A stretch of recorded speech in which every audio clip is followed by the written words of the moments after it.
Les gars, là, les concepteurs de jeux vidéo, silence.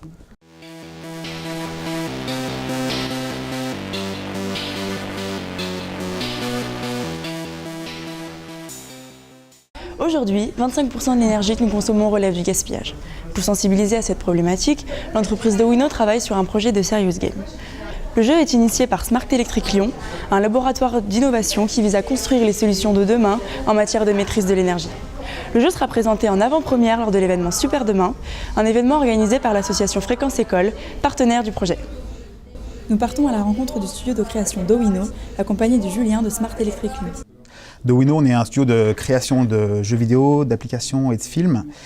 On utilise ces médias pour sensibiliser, former, éduquer le grand public ou d'autres personnes d'ailleurs à des thématiques qui nous semblent nous importantes, utiles, comme le développement durable, la santé, l'écologie, le handicap. Donc on peut toucher un très large public avec le jeu vidéo, puisque pour nous le Serious Game c'est ni plus ni moins que du jeu vidéo, mais avec une visée utile.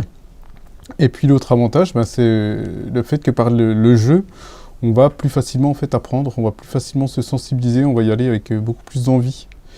Et donc pour nous, c'est un outil très très puissant. Smart Electric a souhaité développer un jeu vidéo qui permettait de réfléchir aux économies d'énergie et d'impliquer largement le grand public dans une réflexion sur les économies d'énergie tout en s'amusant, une espèce de projet ludique qui permette de réfléchir à ces questions-là. Fréquence École, en tant qu'acteur de l'éducation au numérique, a trouvé particulièrement intéressant de se rapprocher de Smart Electric pour envisager en effet un partenariat autour de ce jeu. Fréquence École elle travaille beaucoup sur la diffusion du numérique et de ce que ça peut changer dans les pratiques, etc.